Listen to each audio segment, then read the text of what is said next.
Call this meeting to order. May I have a roll call, please? Scott Shipley. Here. Dr. John Price. Here. Brianne Schneckenberger. Here. Devin Stetler.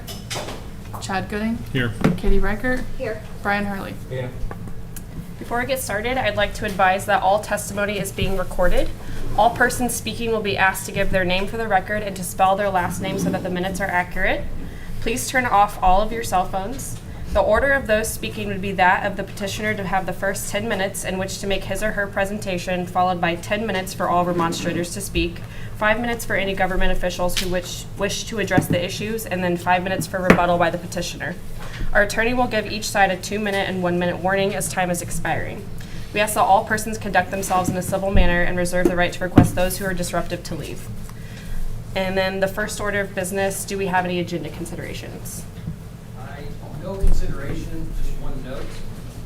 Item 4C, which is PC-25019 in my home request for recommendation on the Rockport PUD. Notice was not completed on that, and so it will not be heard tonight. So if anyone's here specifically for the In My Homes petition, it will not be heard. No action will take place.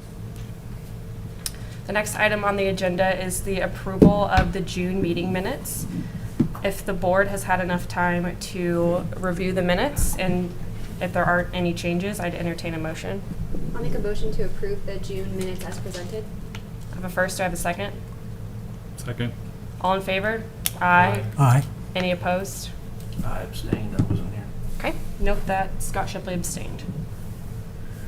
Old business, it looks like we have PC 25017, Fisher Homes request for favorable recommendation on a rezone for PD. Awesome, thank you very much. I'll do a brief introduction and then we'll petitioner up to make their presentation. So as stated, the first item here we have for Lane is a recommendation on a proposed PUD. I will say that my presentation is going to cover both the PUD and the primary plat. You need to discuss those separately and vote on them separately, but they are obviously very much related. So location here, this is the northwest corner of County Road 600 West, County Road 650 North. Property is about 75 acres in size, and so it's generally described as a continuation of Hampton Walk. It features 4 sub-areas. Each of those is going to feature a different detached single-family residential product type. The project features an internal trail network, entrances on 600 West and 650, interconnectivity to Hampton Walk and to the west for potential future development at some point in time in the future. Total of 182 lots, I believe, in this subdivision. We do have 50-foot wide perimeter common areas along 6 West and 650 North, medians at both entrances.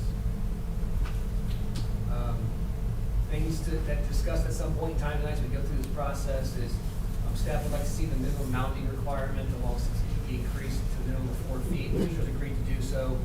This is something that was worked through last minute. It's not been included in the text of the PUD yet. And then lastly, we had a quite lively discussion at ARC tonight on Lane, and both petitioner and I will kind of give you an update on those discussions. Pending kind of resolution on all these items, staff would provide a recommendation. On the primary plat, we really don't have any comments. Engineer confirmed that your comments have been addressed. So following movement of the PUD rezone tonight, any action on the primary plat this needs to be contingent upon town council approving the PUD in the future, and obviously noting that any changes that would occur between now and then would be picked up by the primary plat in the future. So with that said, our process tonight, we are doing the introduction currently. Next up, Bishop will make their presentation, followed by at some point during a public hearing, any rebuttal of that public hearing, questions from the board, final staff comments. If it's eligible for action, obviously the rezone is a recommendation.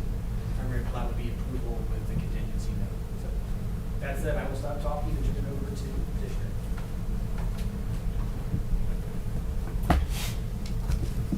Hi, good evening, members of the commission. My name's Mindy Westrick Brown, Westrick, space BROWN, attorney with the law firm Faegre Drinker, representing Fisher Homes tonight, and we have members of their team with us as well, and so we're all available should you have any questions about this PUD. We've prepared a presentation, and thank you, Ryan, for the overview. which was well done. And this is a continuation, obviously a different PUD, but just to the south of the existing Hampton Walk properties. And so we've done our very best and appreciate this continuance. It allowed us time over the last 2 months to work with staff to get this PUD to closely mirror the Hampton Walk PUD. Obviously, some things have changed over the last 3 years, and staff has found some things that are hard for them to manage. Fisher Homes has found some things that are hard for them to manage, and so we've spent the last 2 weeks or 2 months going through that, trying to get this PUD to address those issues and closely mirror the existing Hampton Walk properties. There will be interconnections and use of the playground and the gazebo and trails through that, and so it was important to Fisher Homes to have that consistency. Ryan's walked through the project summary. We've got 4 sub areas here. Same collections as Hampton Walk that you're familiar with, the Maple Street, the Designer 40, Designer Collection, and the Masterpiece Collection. Aerial maps on the next slide. Concept plan on the next slide showing those different collection areas. Sub-area plan with labels.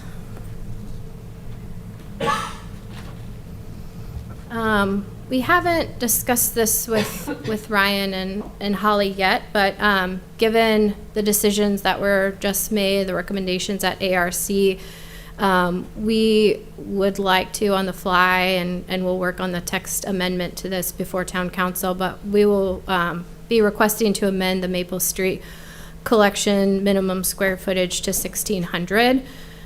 We had requested that change to 1,400 to bring in some additional elevations with the beacon model, which were not recommended for approval at ARC, and so we had sought those elevations to address anti-monotony issues, but since that was not recommended for approval, we're able to bring up the minimum square footage to 1,600 at this point. The next slide is sub-area B. That's the Designer 40 collection. It's a lifestyle product with a new name. Sub-area C is the Designer collection. And then we have sub-area D, the Masterpiece collection.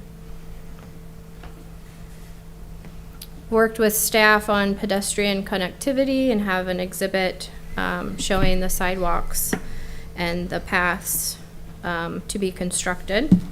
I think we have a couple different exhibits of the high impact lots showing the landscaping and the architecture requirements of those.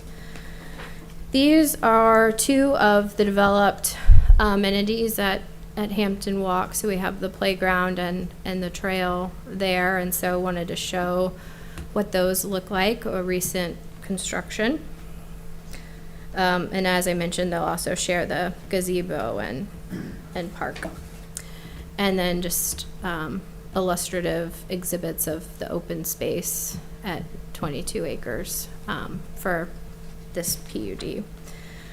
The monument sign, that's in existence, another recent addition at Hampton Walk, and so the monument sign at Lane Farms will mirror this monument sign for Hampton Walk. Staff has prepared an exhibit of some of those changes. I just want to highlight just a few of them to give you the why we're requesting the differences. So as I mentioned, the Maple Street product, the minimum first or 1-story product will make the change in the PUD to go up to 1,600. But we have some floor plans, and so we tried this a couple different ways with staff where we kept the minimums for the one-story product and the two-story product to be the same, and then we put, an exception below, except for this one floor plan or this one elevation. And understandably, that's confusing, and so instead, we've presented this in the PUD, bringing down those products to the appropriate square feet that they are. And so I just wanted to walk through what plans we're bringing in to show that the ARC has approved elevations where a majority of these plans are consistent with Hampton Walk's minimum numbers, where staff has highlighted these differences, but the change for the two-story product on Maple Street would allow us to bring in the Danville and the Wesley plans. The change for sub-area B with the designer 40 would allow us to bring in the Amelia plans. That has a minimum square footage of 1683. Sub-area C is designer, and that allows us to bring in the Calvin plans, which has a minimum first story square footage of 1600. And sub-area D, which is the masterpiece product, allows us to bring in the Grayson plans as well. Same sort of rationale with the difference on roof pitches. So similar products, different architectural styles and requirements on roof pitches here. And so the change for just the one-story ranch products to a 512 is just to bring in a few more elevations that architecturally require that, whereas other products will be at the 612 pitch there. So I think that, the side loading for the garages, I can mention that. That's something that Fisher Homes enforces themselves and takes a look at each individual lot and whether or not that can be accommodated or not. And so we've had a discussion that that's something that they internally enforce and have decided that to leave that language out of the PUD. And otherwise, we were trying our best to be accommodating to staff on things that are difficult to track and maintain and operationally address. And so we've had a number of changes and think we've got a better PUD before you tonight. And I think with that, unless Amanda tells me I missed anything, we'll be available for any questions that you may have. Do we have any initial questions or comments from the board?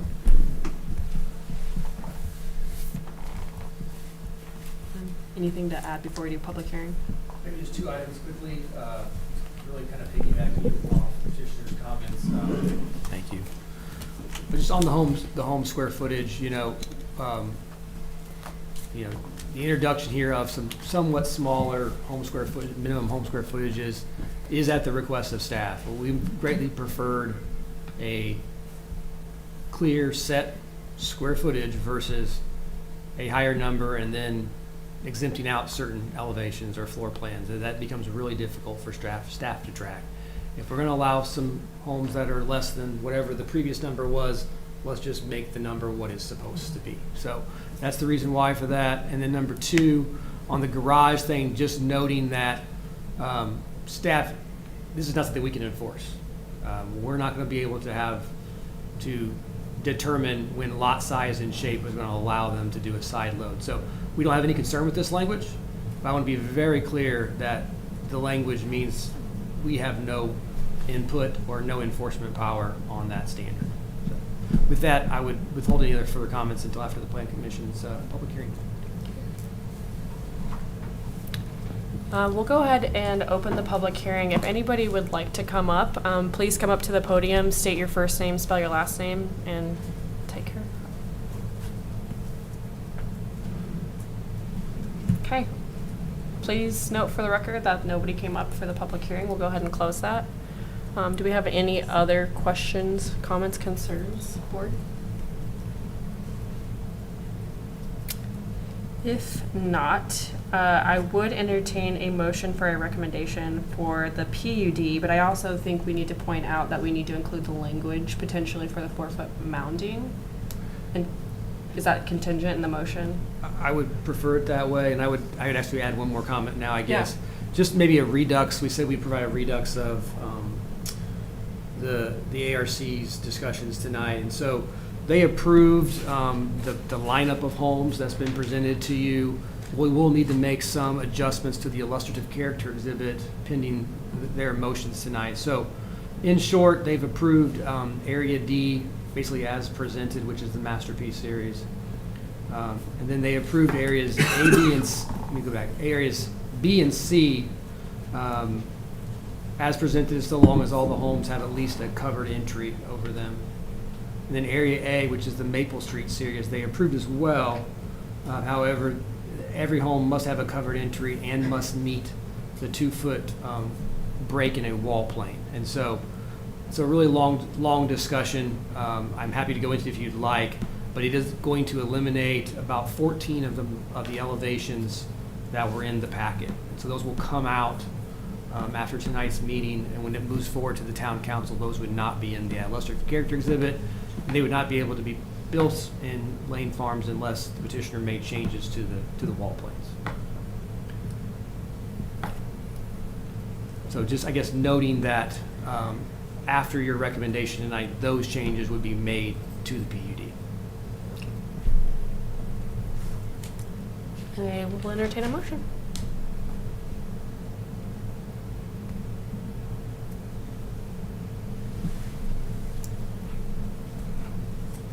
I'll make a motion that we make a recommendation to approve the submission for Lane Farms contingent on the mounding issue being addressed. I think there was some engineering questions that, no? No. Oh, and all the recommended changes to entryway, as Ryan had just stated. Architectural standards. Architectural changes. I have a motion. Do I have a second? Second. All those in favor of the favorable recommendation say aye. Aye. Any opposed? Motion carries. So the next item on the agenda is the primary plat for this same project, so PC 25018. I don't know if we really need another full Yeah. presentation on this one. It is the primary plat for this project. Again, staff is in support of this. Any motion just needs to be contingent upon the town council actually approving the PUD, and then if there were to be any changes between now and town council, those obviously would get picked up on a revision to the primary plat. And then this does not have to have a public hearing? It's a It plat. does. It does? Okay. First of all, do we have any questions about the plat?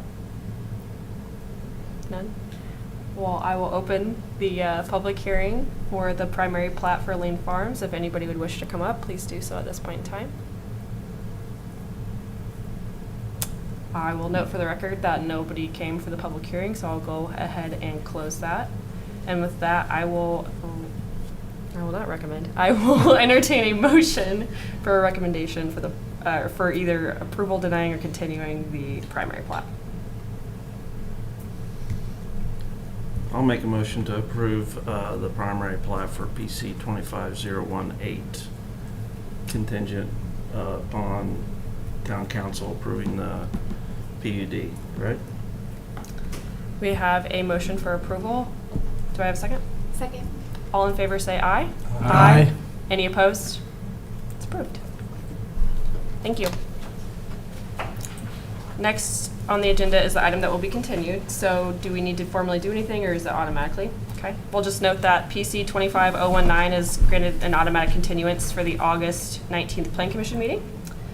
For new business, we have PC 25022, Holy Cross Lutheran Church.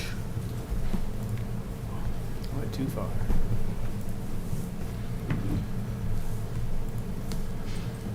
I can pop that for you.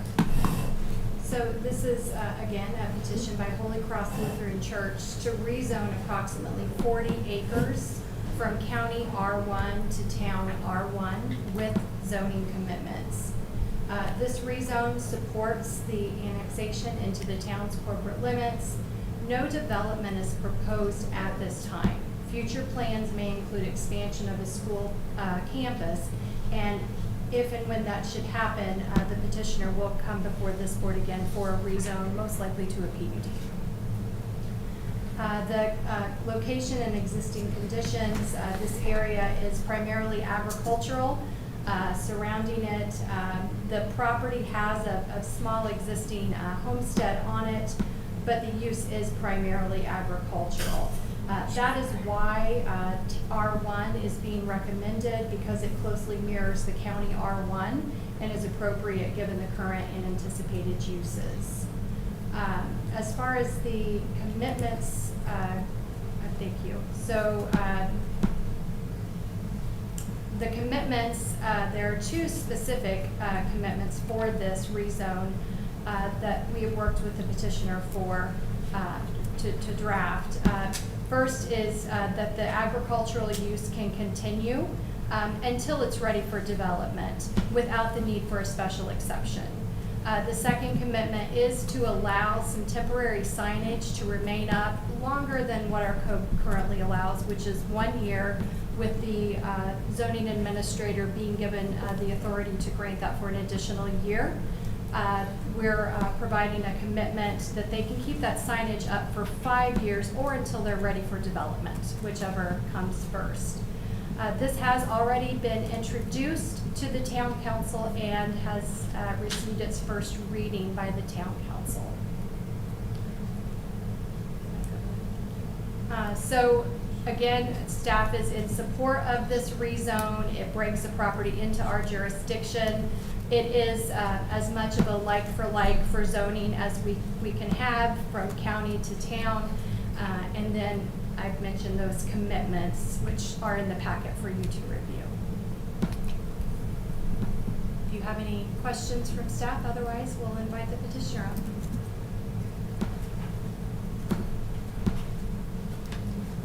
Good evening, Ann Hammond, Hammond. As Holly said, we are a Lutheran church and school just to the east of here, to the west of here, just a few miles. And we have purchased this property as a site for future expansion of our ministry. We do have a school as well, so that is in the realm of possibility. While we do not have any concrete plans at this point, we just wanted to secure a place to begin a partnership to be a blessing to this community. I think all of the requests were pretty well stated there. So if there's any questions, I'm happy to answer those. Does the board have any initial questions for the petitioner? Where would the signage be located? Yes, so we were probably right at the kind of northwest corner of the property where 234 meets 500 would be the probably best location because it'd be viewable from both directions for traffic on 234, obviously set back at an appropriate distance to not interfere with visibility. A single sign? Double-sided would be what we would, what it's written for, to have visibility from both directions on a single sign. But the face would be the same. You'd see the same wording from both sides. So we're talking about a new sign versus what's currently there, right? Yes. Something that would be, we would call semi-permanent with either wood or metal supports and an aluminum facing rather than vinyl. Yes. There's also a landscaping requirement Correct. written into that commitment around the sign. Yeah. Do we have any other questions? All right. Okay. With that, we'll Thank you. have a public hearing for this.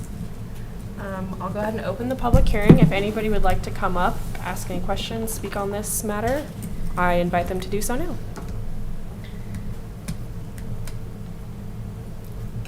We'll note for the record that nobody wished to speak during the public hearing, so I'll go ahead and close the public hearing. Anything else from staff? Any other questions? I just noticed that in the draft rezone ordinance, there's a reference to the town of McCordsville. So I think that might be a mistake, but. Probably should change that, huh? We'll make that edit. Okay. If there's no further questions or comments, I will entertain a motion for a recommendation on the rezone.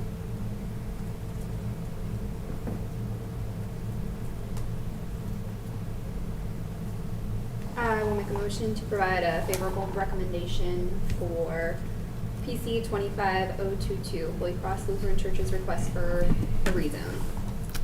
I have a first. Do I have a second? I'll second that. All in favor, say aye. Aye. Any opposed? The rezone? Thank you.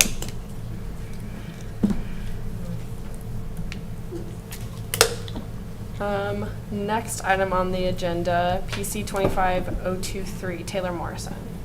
Yes, so this is, again, a petition to amend the Colonnade PUD ordinance. The proposal eliminates the current requirement that each townhome building must include at least 2 units with a 3rd floor in Area A of Section 4. And their request would allow 2-story townhomes only in this section of the development. So this is located, it's in the red rectangle there. It's in the northeast corner of the development along 750 North that they're proposing this change.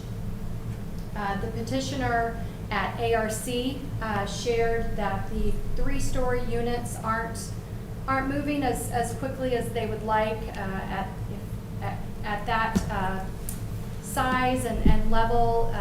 They're moving toward single-family residences instead of townhomes. So Area A seemed the best place to make this proposed change. It's the furthest from town center, so that reduced building height does better align with the surrounding development patterns, the massing transition, as well as the buyer preferences that they mentioned. So on the photo on the bottom left, that is what is currently being built and will continue to be built in Section 1. It's that combination of 2- and 3-story townhomes. The upper right photo is their proposed change. As you can see, all of the units are 2-story. So this section is just west of the main entrance, east of the main entrance, sorry. Thank you. At ARC, staff did speak with the petitioner and the ARC regarding a couple of issues that we saw. Standard number 3 of the PUD requires a 50% brick or stone facade on those street-facing elevations, as well as standard number 10. It is currently written that the rear elevation must have 3 windows. After reviewing of all of the proposed elevations, the ARC does send a favorable recommendation to this board to approve the proposed elevations as presented. There's 1 less window on the rear, goes from 3 to 2, and a little less brick.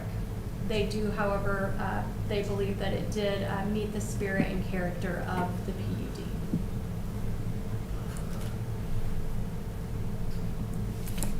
With that, we'll bring up the petitioner.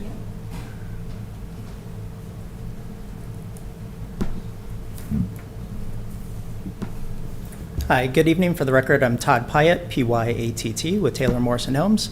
And Holly did a great job of summarizing kind of our request of what's there, and it is for an amendment to the existing PUD for Colonnade. A couple of things to note with it, as was mentioned, I think just from what we're seeing from a buyer preference standpoint is in a townhome, the 3-story units were a little larger for what our buyers are expecting, 2,400 square feet. And typically at that square footage, it makes sense for them to go with a more traditional single-family home. So this allows us to take that third floor out of the equation, kind of give the buyer more of what they're looking for. So our objective with that was to really look and see, what does the buyer want, and then how do we make sure that we're being as responsible as possible in the architecture of what we'd be proposing to change to. So we're trying to make it look very similar and very, call it, congruent to what the existing 2- and 3-story combination units are. You can tell from the existing ones, they're 2-story units on the outside, 3-story just kind of pops up in the middle of the other ones. So these we feel like are very complementary and would fit nicely within the existing development. As far as the couple of items that were addressed as well, the actual brick percentage of that, they're actually probably proportionally more brick compared to the existing units, even though it is less than the standard on some of them. And that was really out of the original request of the PUD, that we had some mixed materials, that we were trying to be smart with the design and not necessarily just go masonry, but do something that looked really what we thought was really good with it. And then as far as the window is concerned, it actually, because you have the garage, these are alley facing, so you're not really on a public street that you'd be looking at them. With the garages on the one floor, second floor that's up there, having those 2 windows minimum is about the max you can do. Not saying we couldn't fit something in there, but you're typically at that point in time in a closet or something that doesn't really help you to have a window, and really from an aesthetic perspective, we don't think makes sense. So. Other than that, that was kind of the summary of what we're looking for, and would certainly appreciate a approval for what we're asking for in the 2-story units versus the 2 and 3. So with that, I'll take any questions. Do we have any questions or comments from the board to start?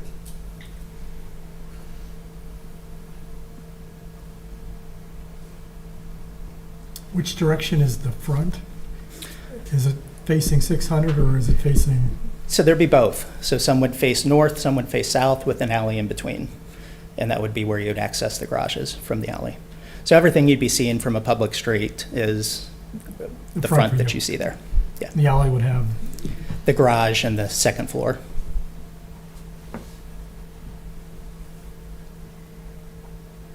Any other questions? Okay. If not, this does require a public hearing. So I will go ahead and open the public hearing and invite anybody who would wish to speak on this matter to come up and do so at this time. Okay, I will note that for the record that nobody came up to speak for the public hearing on this matter, so I'll go ahead and close that.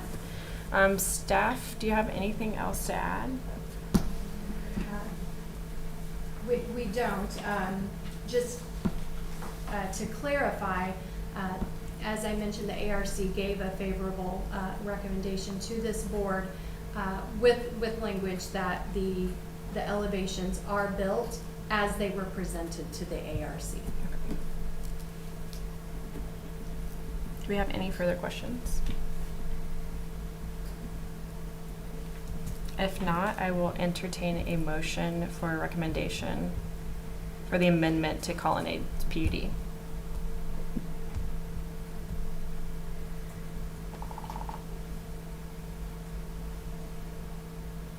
I will make a motion to provide a favorable recommendation for PC 25023, Taylor Morrison's amendment to Colonnade PUD. I have a first. Do I have a second? Second. All in favor, say aye. Aye. Any opposed? Okay, thank you. Next on the agenda is PC 25024, BDC's Realty's request for a favorable recommendation on an amendment to the Villages of Brookside PUD. Yes, so this amendment to the Villages at Brookside PUD is for the commercial uses that are within the Villages at Brookside development. It is the area just south of Leo's there on the corner of 6 West and 9 North. The petitioner is requesting an amendment that would allow an additional drive-through use on the parcel as well as a pickup window. They also are requesting 2 definitions be added to the PUD, one for a drive-through window and the other definition for a pickup window. Currently, there are 3 lots, Lot 3 to the north, Lot 4 in the middle where the BMV currently is, and then Lot 5. Currently, Lot 4 is using both drive-through options for the bank and Big B's Coffee. So that is why they are requesting the amendments to allow some more another drive-through and a pickup, is so that they can develop Lot 3 and Lot 5 with those features. Staff has worked with the petitioner on developing appropriate definitions that take into account the residential character around the commercial development, as well as the intention of the original PUD and what this area should attract as far as commercial businesses. So if you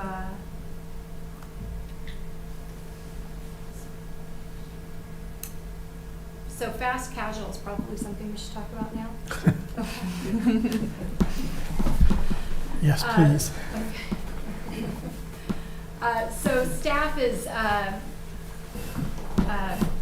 supportive of fast casual or coffee-oriented businesses.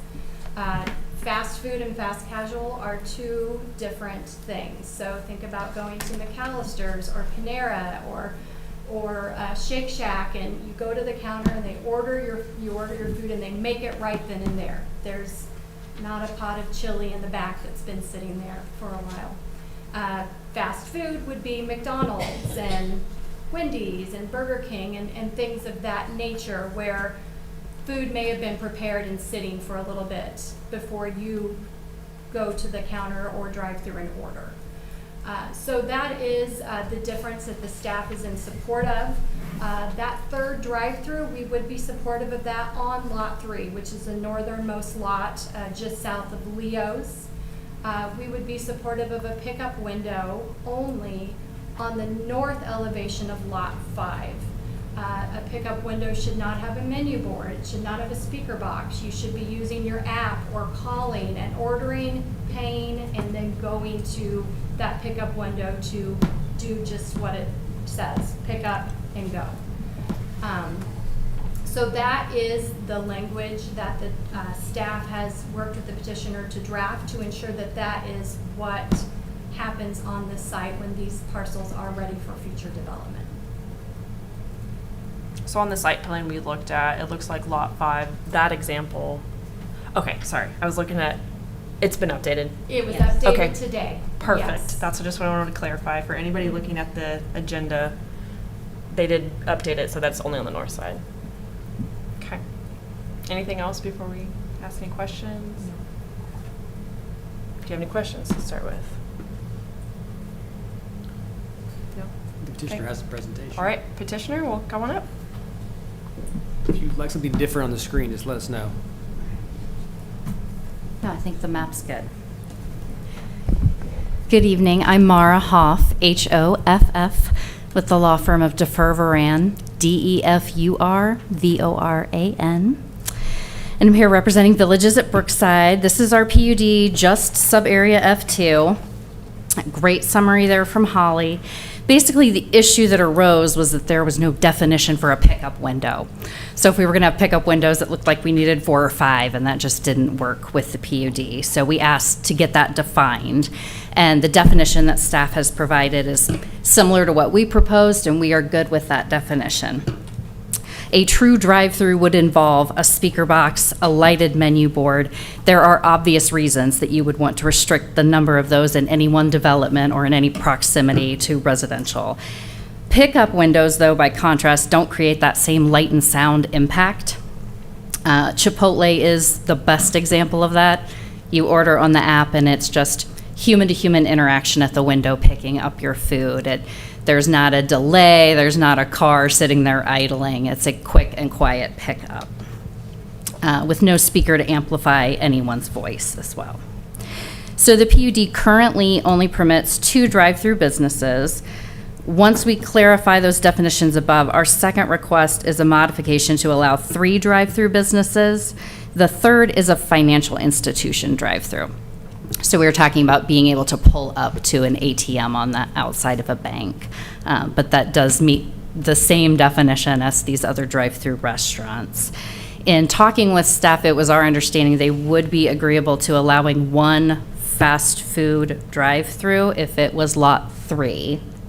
Is that, if that's accurate, that we would be agreeable to that as well? I believe so. I want to clarify, and I don't have it for me to pull up if necessary, but I believe the original PUD allowed 1 fast food drive-through. It's a permitted use in the original ordinance, yeah. Page 2, section B, it says restaurant, fast food, restaurant, drive-in, restaurant, fast casual. Okay.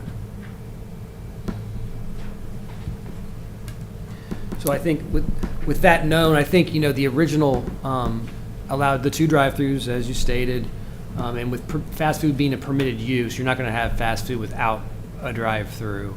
So we would be comfortable with, if there's a drive-through, if there's fast food with a drive-through, one of those, so long as it's only on lot 3, which is the furthest away from the established residential in the villages of Brookside.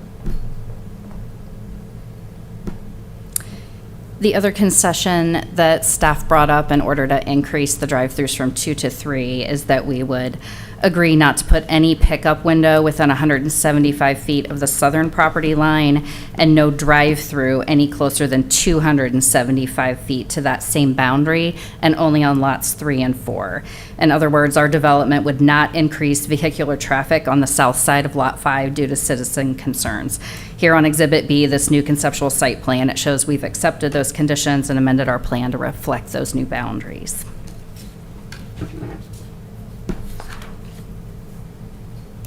So the approval that we'd be asking for tonight, we agree with the definition of pickup window. I do think the proposed definition of a drive-through should end after the first 2 sentences. After that are some restrictions that I just think belong in a different section of the ordinance. 410B, that just says a maximum of 3 total drive-throughs with a limit of 1 fast food and restricted to lot 3. We would be amenable to that. And then the 2 distance restrictions are in different sections of the proposed ordinance. Perhaps both of those could go into subsection D just for clarity's sake. And that would be our request. I'm happy to take questions.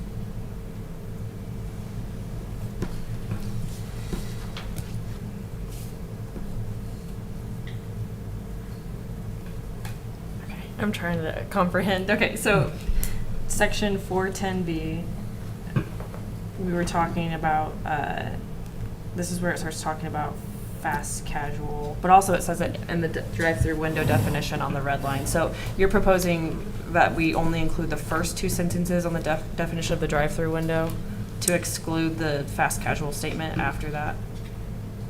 Yes. Because I think if you're looking at a definition of a drive-through, that is also applicable to fast food. Yeah, I think this is where we probably have gotten confused over the last months. I think it's interesting that, so obviously all the black text is existing in the PUD today. And right here, fast food establishments are not permitted to operate a drive-through on the property.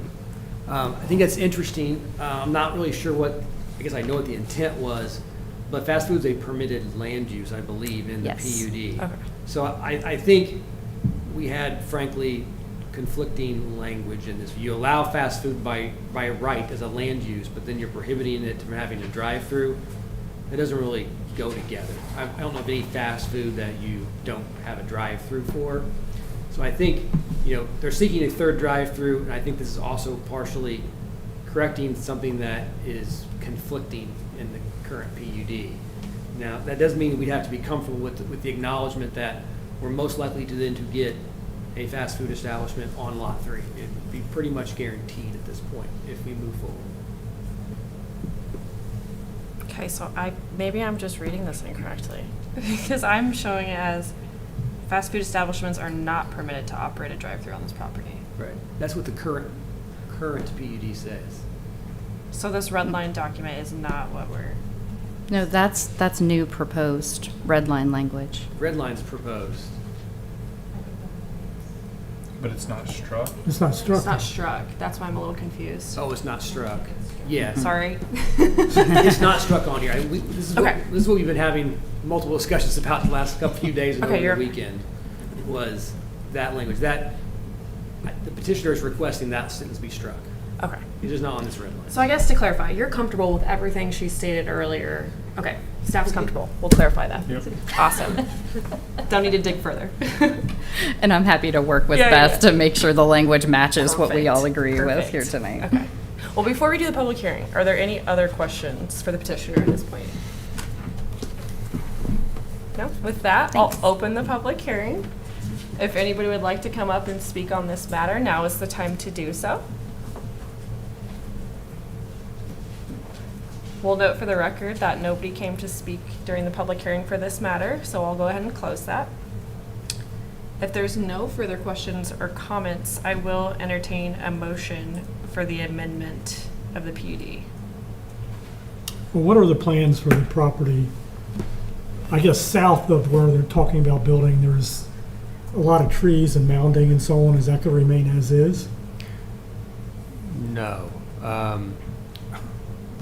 The mounting and overgrowth that's there today is wider than what the PUD requires. So as they go through, and Brian, please jump in and clarify, but is going to get redone. So that mounding is going to be altered in a way that it meets the minimum 5-foot mounding height requirement, and new plantings will be placed upon it.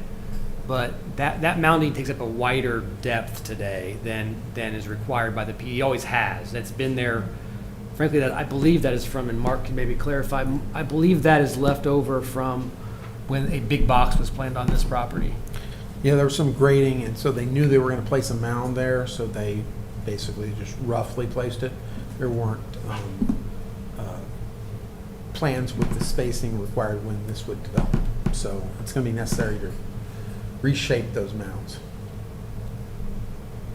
So the 275 feet essentially goes from the residential property on the south side of this up to beyond that mounding? I think that it starts at the walking path along the detention pond. That's the property line. The 275 starts at the property line of the common area of the villages of Brookside. And this red line on the diagram here is indicative of the 175, excuse me, this one. So in other words, what that's doing is simply prohibiting any other pickup window anywhere south of there. And then the 275 prevents it any south of the 275. It's just the window itself, obviously. The car that's going to the window is gonna be south of that. Yes. Yeah.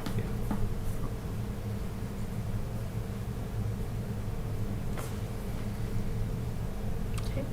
Any other questions? That, I'll entertain a motion.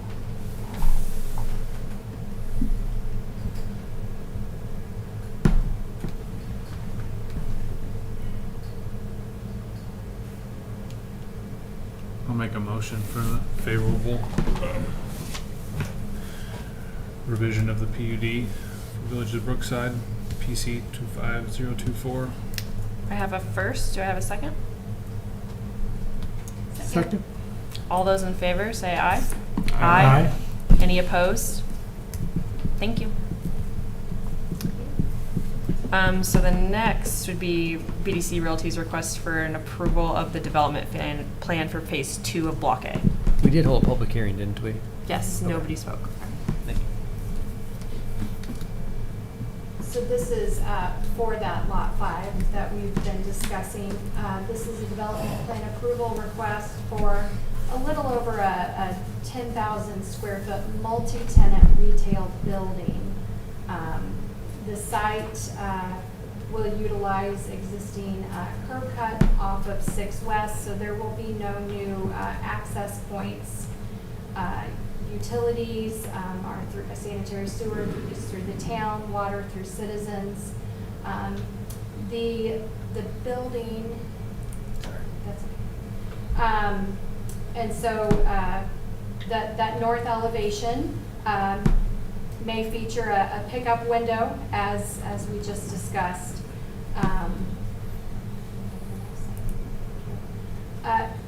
Parking is one of the things we did want to discuss with the petitioner. The town's parking schedule allows or requires 34 spaces plus 1 per employee on the largest shift. So we were thinking around like 44, 45 spaces. They've provided 77 spaces. However, staff is concerned that the BMV may be a little underparked. So we just want to have a discussion with the petitioner this evening that they have given consideration that they have enough parking, that the everyday parking needs for lot 4 isn't going to trickle into lot 5, and then maybe there's an issue down the road with parking. So we'll ask the petitioner to comment on that. The petitioner, this project went to TAC. I believe, Mark, you said your comments were satisfied. Yes. Planning is still working with the petitioner on architectural elevations. Ryan has been speaking with their architect to make sure that this building meets not only the PUD, but also is consistent with the building on Lot 4 that was recently constructed. When that is resolved, this will go to ARC in August for their review of the elevations.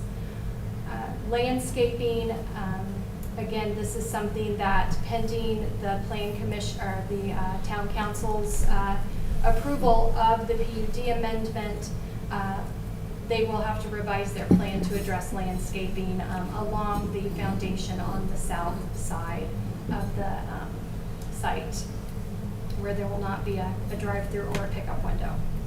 Other than that, staff is in support of this project. It will continue that development, add more opportunities for restaurants or retail or businesses in the area.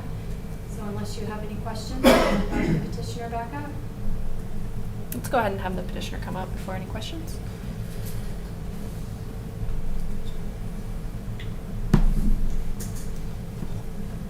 Good evening, Brian Cross with Civil Site Group, address 718 Adams Street, Suite E, Carmel, Indiana. So thank you, Holly, for the overview on that. So if you could pull up the site plan, you got it up there, thank you. So pavement was constructed on the north end with the angled parking in anticipation of this project, along with providing additional parking spaces, not just for this site, but reciprocal as an integrated center, basically with multiple buildings on the property. In addition, we discussed with Mark at TAC, regarding contractor parking during the construction, of this phase of the project, that would allow them in the area also, to utilize for that, to be a little bit more interior of the site. This is really just a cousin of the building that was just constructed and now occupied with the BMV, 10,000 square feet. The number of parking spaces, in combination with what was done in phase 1 and in phase 2, if you look at the different tenants you can bring to the site under the PUD amendment, I'm sorry, not the amendment, but the original PUD with land uses that are allowed, it's a plethora of different commercial uses. So trying to fix all the parking that can be done with each individual building as they come along is one of the challenges. So tenants do require a certain number of parking spaces, and with the high use and turnover rate of the BMV, this being used as a reciprocal parking for the entire development will work well. Landscaping, we did start to discuss that, Ryan, with the south buffer yard. That existing grading and mounding that was there, I'm not sure exactly the timing when it was done. Those aren't plantings on that mound. That's just growth that has occurred, with birds and other things that drop different seeds and during the springtime. So that will be redone. That will be removed. The PUD amendment we did last year in 2024 addressed that to a 30-foot buffer yard. That will be a 5-foot mound with new plantings on that. So it may be a visual change, but over time it'll be a nicer landscaping change for sure. Same thing with the west buffer yard. That mounding is already in place. Plantings will be added to that just as they were with the first phase of the project. And all utilities infrastructure is in place, ready for different connections on site. Citizens Water is along County Road there. So pedestrian connectivity will be created between the two buildings and the parking lots as requested by staff. Bicycle racks. Lighting was one of the other things we addressed at TAC. We're working with Light Source, and we're putting shields on different lights in different locations so that it does not meander further than what would be obtrusive to the residential. Happy to answer any questions and details on everything except for architecture. We'll do that next month.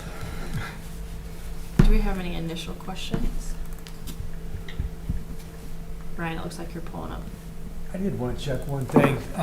While I'm looking for this, 'cause I don't want to hold everything up, but I do want to check something before we end tonight. Let me just make a comment about our parking concern that Holly and I have. We acknowledge that the buildings meet the parking standards. We have all been a part of multi-tenant buildings where they meet the parking requirements, but the tenant mix does not work well. My best example that I can think of is at 116th Street and I-69, the southwest corner of that interchange. There's a strip center building that at one point in time, I think had 5 restaurants in it. It was an absolute nightmare from 11 to 3 o'clock every day. People parked all over the place, fire access concerns. I mean, people literally blocked people in. It was an absolute disaster. And so I guess our point is we want to acknowledge that that's a potential issue. This BMV is large. The BMV has, I'm guessing, 15 employees on a shift probably, if not more. So, most offices, most retail shops that are going to be in that space aren't going to have that many employees. So we are just concerned that if we're not careful with the mix across both buildings, we could have an issue. It's not really something our code can address. It's just, asking the petitioner to be cognizant of that and ensure that we don't create a problem unnecessarily. Ryan, I'd like to comment on my Dave Cravens. Can you actually come up to the, because we are recording, so it just makes it easier. Thank you. I just wanted to state for the record, Dave Cravens, the owner of BDC Realty Group. As I'm doing leases and stuff, I'm very mindful with tenants as we're doing leasing of their parking and what type of traffic they're going, because I sign a lease and they can't get into traffic. It comes right back to me that they're not happy, they're upset, they want to break their lease. It creates a whole bunch of other stuff. I have 3 or 4 locations with the Enterprise Car Rental in, and they want 20, 25 parking spaces. And then they park wherever they want to park. They don't park where they're supposed to park, and it affects other tenants and getting into their business and stuff. So when I'm leasing with my broker and stuff, we're very mindful of what tenant mixes we're bringing. One, for the community and meet the community needs, but also that I'm able to service those tenants right. So I don't like short-term tenants. I want long-term tenants, long-term relationships with the town and my tenants. So, thank you. Thank you. Were you saying earlier that they're providing 77, but they only really need 44 for this one? Is that 34. 34? Okay. Yeah. It seems misleading, but, it could possibly be maybe we've got an issue that we need to address with our parking standards. Now, we've not really had any problems with any of our multi-tenant buildings, so maybe our standards are okay. But I've been in other communities where it's become a problem, and it's not really anyone's fault. It's just, if you're not cognizant of tenant mix, it can cause a problem. But we're seeing right now the BMV, say for sure, but what do you want to say is underserved at this point. We'd say, if the brain, anybody with the brain can tell that. Would you? I drove by the other day and I was. I'm not saying that shocked. in a bad way. Yeah, it's small, but yeah. so. I'm not saying that in a bad way. To good tenant, I guess, but I'm saying, but if, I mean, for them having to use that, I mean, are you saying we built this larger to address the overflow from the first building? Is that Well, that was an honest thing to We say actually added additional parking because of that? because of B&B. Yeah, okay, I mean, that's fine. I think this parking here, correct? Yeah. That's Yep. the thought. So I'm saying you're trying to address it. I mean, somebody has to walk it. It's Yeah. it's not very big. I don't think that's It a was huge. I don't think it's a huge. I appreciate you guys trying to address it, and it's not like it's across a parking lot. It's right Right. there, so it feels I think reasonable. this place here being at 7/24 hours is 24 hours, the other place was not. I think that'll relieve some of the parking, once the newness wears off, and then catch back up to people who was going, and it was closed for 3 days and doing the transition and Yeah. stuff. So with it's 24 hours, the other one was on at 24 hours, so they can go in there, renew their license, Yeah, registration, super all handy. right there. So that's, hopefully, time will tell, but I will definitely be more mindful of our tenant mix going forward on South property. Is the 24-hour just like the kiosk? Yeah, but that kiosk is a Does new everything. technology. It's a new standard. You can do everything. And actually, when I went in to renew my license 2 years ago, the lady got up. I waited for 20 minutes online. She got up and walked me all the way outside to the kiosk for me to renew my license. I'm like, well, people are behind me looking at what I'm doing. I didn't feel comfortable doing it. I've never done it, And then I do it all online now. But that's a new thing. That they've started more centralized locations as they've closed Pendleton, they just closed Alexander, B&B, and so they're going more to central located. So It's 10,000 just square that foot. kiosk in the lobby area that's There's 24/7? a lot of computers. It's a gross lease, so I actually did everything inside the interior rebuilt for the B&B for the state. So, and it was all customized, that there's more than one computer. There's multi-computers, and there's a whole area designed for that, under security, the 88 doors and all that. But it's a 7/24-hour facility. You can do anything 7/24 hours. So I'm hoping, hopefully, with the newness, that it'll level off to where we know we're having an average of X amount of customers per day, and then we can see what we have.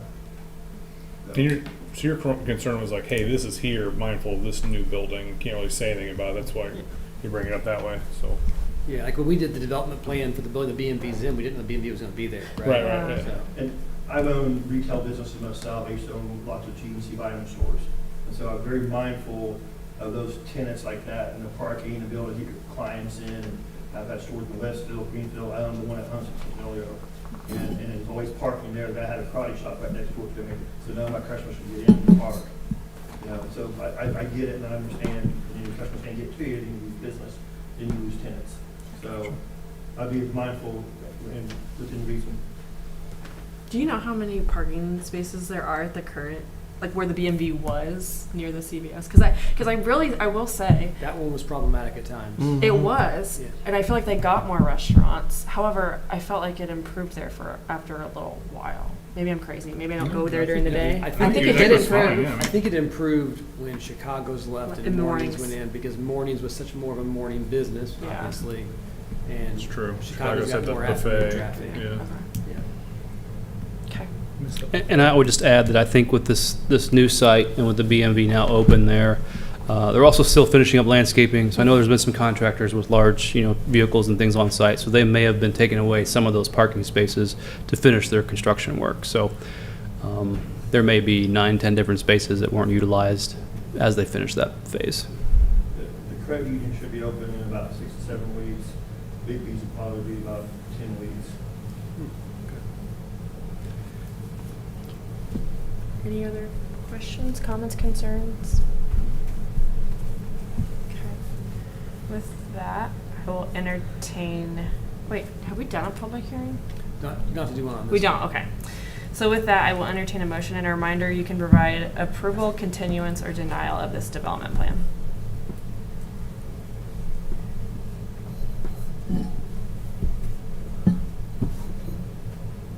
Make a motion for approval of the development plan. I have a first. Do I have a second? Second. All in favor, say aye. Aye. Any opposed? Thank you. Thank you very much. Next on the agenda is PC 25025, the town's request for a favorable recommendation on the amendment to the zoning ordinance. So I can't not remember if we have previewed any of this discussion with the plan commission or not. So I'm going to be very brief, and then I'm happy to dig further into the details. Many, many years ago, the town had a rezone process that kind of started with what we called an informal development proposal at the town council. And what happened was developers who were contemplating a project before they had to file anything with the town, pay any fees, could kind of come pitch their project.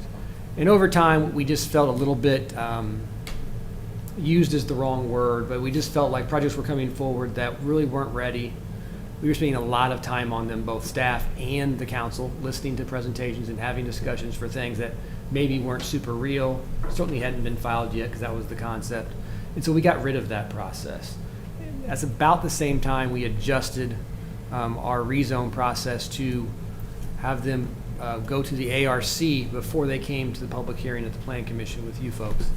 And the idea there was we really were trying to get our ARC to provide additional feedback and guidance to petitioners and to the Plan Commission on product types and architectural styles. I think it was well-intentioned. It's worked in one way and it's not worked great in another way. So it's worked well in that, and you've seen it, we come forward with these illustrative character exhibits and PUD ordinances, and generally what's happened is we've stripped out quite a few of their elevations through that ARC process that were deemed, just not elevations that met the character and quality that we were seeking. That part's worked.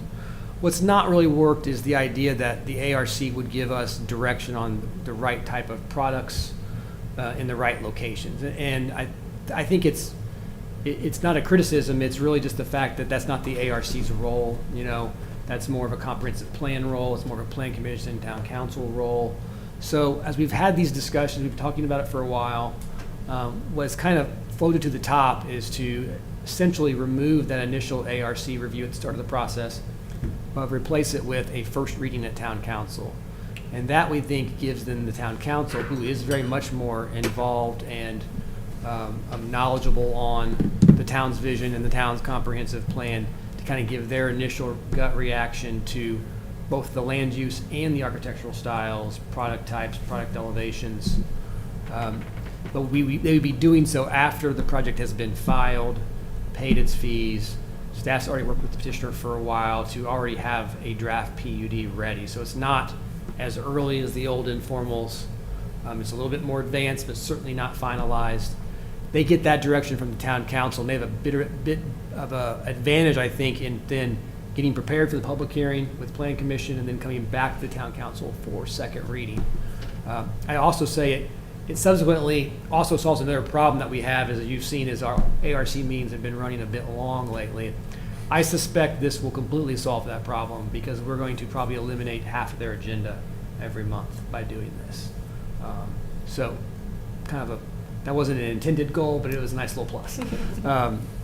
So anyways, that is the language up there is basically it. It's still essentially a three-step process if we're really summarizing the process.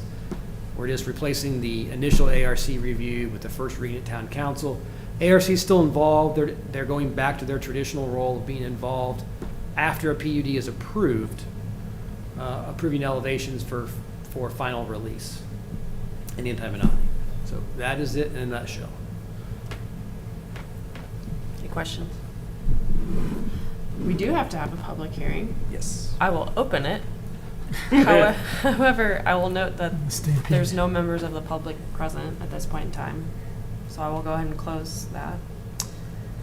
If there's no other questions, I will entertain a motion for a recommendation on this zoning ordinance amendment. I'll make a motion to provide a favorable recommendation for PC 25025, the amendment to the zoning ordinance. I have a first. Do I have a second? I'll second that. All in favor, say aye. Aye. Any opposed? All right. Ryan, do we have any, or Ryan and Holly, do we have any new business from the floor? I don't believe so. Any announcements? Not that I can think of. But it looks like with the continuance, we'll probably have a meeting. We'll have a meeting in August. We'll have, I believe that there is a possibility that, and we talked about this last month when we did the Helms Mill version of this same request, that we may come through and amend all of these at once. So I have had some discussion with MI Homes about potentially they may just pull this and be part of that larger Okay. amendment. So we're waiting to see that. We're also in discussion with Baggy about that larger amendment, and I think it will come down to, just the timeline between how fast MI needs to move, and then the larger Baggy discussion, so. All right, with that, I'll entertain a motion to adjourn. Make a motion to adjourn. First and a second, we're adjourned.